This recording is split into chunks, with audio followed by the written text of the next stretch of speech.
Good evening, नमस्कार। दिख रहा है आपको? लगता है ना आपको मैं पार्टी में जाने वाला हूँ। पार्टी से ख्याल आया है कि पार्टी तो काफ़ी की हमने, और मुझे अभी भी याद है वेरी क्लियरली कि वे बैक जब मैं कॉलेज में था तो उस वक्त तो कुछ ज़्यादा पार्टीज ऐसे नहीं थे, क्योंकि ना कोई पब था ना क्लब एक आध होता था, लेकिन not much of action like you see today. लेकिन दोस्त मिलते थे तो कहते थे चलो यार महीने में एक बार तो किसी के घर पे मिलते हैं, थोड़ा सा नाच गाना हो जाए।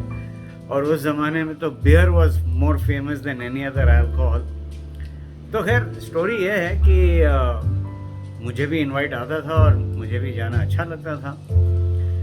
किसको अच्छा नहीं लगता घर से भागने के लिए? तो उस वक्त तो हमें बस घर से भागना था, तो परमिशन लेनी पड़ती थी उस वक्त माता पिता से। सो मेरे जो पिताजी थे बड़े सख्त किस्म के इंसान थे, मैंने पहले भी बताया था। तो वो मुझे बोला करते थे ठीक है जाना है जाओ, लेकिन आपका टाइम 10:30 बजे तक है रात के। You have to be back home by 10:30 PM आप घर के अंदर रहोगे। अगर ये मंजूर है तो आप जाइए, आप no problem. Of course behaviour अच्छा रहना चाहिए आपका। तो ऐसा आई एग्री, मुझे तो जाना था।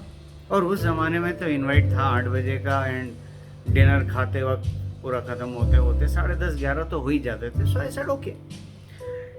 एक ऐसा इंस्टेंट आया कि मैं डिले हो गया because dinner never came out. खाना लगा ही नहीं और मुझे जोर से भूख लगी थी। और दूसरी प्रॉब्लम ये थी कि मैं किसी और के साथ गया था, मैं अपने बाइक पे नहीं गया था, तो मुझे रुकना ही पड़ा अंटिल ही फिनिश्ड डिनर। तो मैं घर पहुंचा 11 बजे पहुंचा। खैर मैं शराब इतना पीता नहीं था, तो there was not much of alcohol और बियर इन मी। घंटी दबाई दरवाजे का, दरवाज़ा खुला और my dear father was in front of me. तो उसने देखा, स्माइल किया। फर्स्ट थिंग यार टाइम क्या हुआ? तो मैंने बोला 11। जैसे मैंने क्या बोला था 10:30। सो सॉरी, नो एंट्री, बाहर ही जाओ।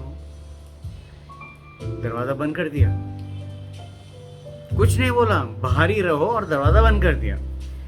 मुझे बाद में सुनाई दिया मेरी माँ पीछे से बोल रही आने दो बेचारे को, वार्निंग दे के छोड़ दो, तुम चुप रहो, दखल अंदाजी करने की जरूरत नहीं है, this is between me and him, stay out of it. तो आई हैड नो चॉइस, मुझे बाहर सारी रात 2 दिन के लिए बाहर रात काटनी पड़ी। और ये नहीं कि किसी के घर जा सका मैं, ना ना ना ना, मुझे वहीं पर कहीं पे भी अपना बिस्तर बनाना पड़ा। तो वहाँ पे हमारे उस टाइम एक लकड़ी का झूला हुआ करता था, मैं उस पर सो गया। अब आप समझिए, बाहर खुले में झूले पे मच्छर, गर्मी, पंखा का कोई ज़्यादा इफेक्ट नहीं था। तो 2 रात मेरे इतने खराब गए हैं, मुझे आज भी याद है।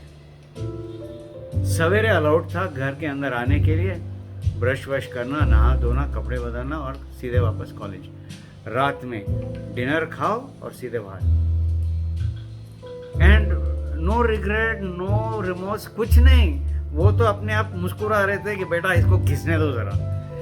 लेकिन आज मैं कह सकता हूँ कि ये अच्छा हुआ मेरे साथ। अगर मुझे ये सबक नहीं मिलता, मुझे टाइम का वैल्यू और पंक्चुअलिटी क्या होती है मुझे समझ में नहीं आता।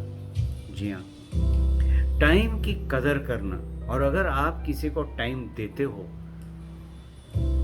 फिर उस पर अमल करना ज़रूरी है, चाहे काम पे हो, चाहे सोशली हो, चाहे कुछ भी हो। अगर आप एक टाइम देते हो तो सोच समझ कर दीजिएगा, आपके हिसाब से, आपकी कैपेबिलिटी के हिसाब से दीजिएगा। और एक बार दे देते हो तो बहुत कोशिश करनी पड़ती है उस पर अमल करने की। मैं आज कह सकता हूँ, ये मेरा तजुर्बा है कि मैं आज तक जब मैं टाइम देता हूँ मैं उस पर अटल रहता हूँ। हाँ, एक्सटर्नल फोर्सेस अगर कोई हो जाता है, आ जाता है और मैं टाइम से नहीं पहुंच सकता हूँ या टाइम से नहीं डिलीवर कर सकता हूँ कोई सर्विस, मैं फ़ोन करता हूँ या इन्फॉर्म करता हूँ कि ये कारण है कि मैं डिले हो रहा हूँ और मैं कॉम्पनसेट करूँगा फॉर दैट डिले। इससे, इस छोटी सी बिहेवियर और एक्ट से आपकी क्रेडिबिलिटी बढ़ जाती है, ट्रस्ट वैल्यू बढ़ जाती है। तो आप ज़रा सोचिए, आपके साथ ऐसा कभी हुआ है कि आपने किसी को टाइम दिया और आप डिले हो गया और उसके बाद क्या हुआ? प्लेजेंट था या अनप्लेजेंट था?